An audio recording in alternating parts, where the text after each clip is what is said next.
Hello, YouTubers, friends, compatriots, bootlicker shills, debt slaves, serfs, peasants, vassals. I'm E for Lydia. Welcome. And I want to talk about Syria in this video. And it kind of times, interestingly enough, with a former member of Al Qaeda who now is the ruler of Syria being welcomed to the White House. And he used to have a, what, 10 or $20 million bounty on his head. And then was instrumental in toppling the Assad government after all those years, and now he rules Syria, and now we're embracing him and this new country, this new government in Syria. But one of the things that's interesting about the new Syria is it's turning out to be a vassal state, and of course that's what the United States does. It takes rogue nations like Iraq or Libya and he turns them either into failed states or vassal states. And Syria has quickly become a vassal state. And two good examples of that is the announcement recently that the United States is going to have a massive air base just outside of Damascus. So the United States has already been occupying a fifth of Syria over the last several years and is in control in oil producing areas of Syria and is actually taking the oil out of the ground and shipping it through Iraq. And so it just seems interesting now that we have this new government in Syria, and there doesn't seem to be any discussion of the fact that the United States occupies a fifth of it, and now we'll have a major air base in Damascus. So Syria is truly becoming a vassal state.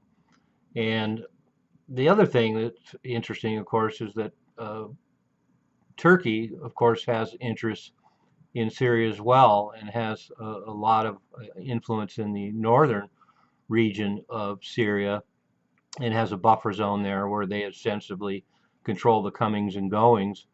And so Syria is kind of carved up by the United States and Turkey. And then, of course, Israel.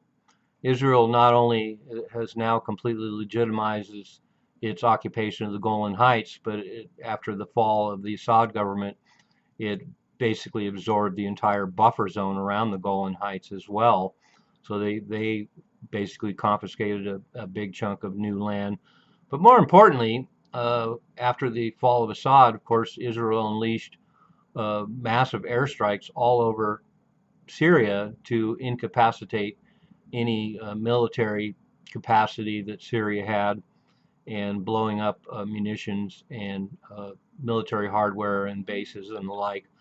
But recently, it's gotten more interesting because Israeli forces have moved into southern Syria, and it looks like they're planning on staying. Not only are they activizing and co-opting the Druze communities there that suffered under the Assad regime, but there's a whole groups of settlers that are itching to get into southern Syria, and the groundwork is being laid.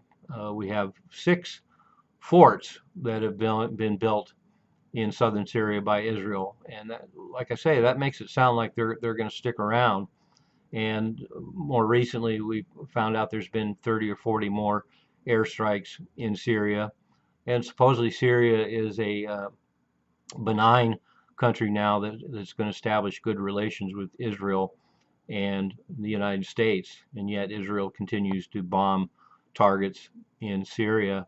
And not only are they building these 6 forts, but they're rapidly building road systems and bulldozing and destroying structures all over southern Syria. So it looks like Syria is going to be carved up, and as I mentioned before, it's all the more interesting that we don't hear any objections coming from the Syrian government. At least nothing is reaching the media. So it doesn't mean that there aren't any complaints coming through channels. But right now, it's kicking a dog when he's down. Syria has this new government, and Turkey, the United States, and Israel are basically carving up Syria into regions of control. So it's going to be a rump state, and it's going to be a vassal state, and we'll see what happens moving forward.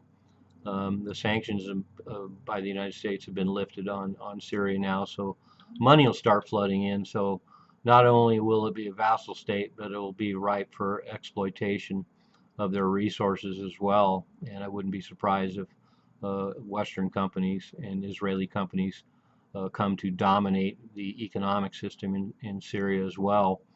So Syria resisted for as long as they could, but now they're under control of the empire and the Zionists.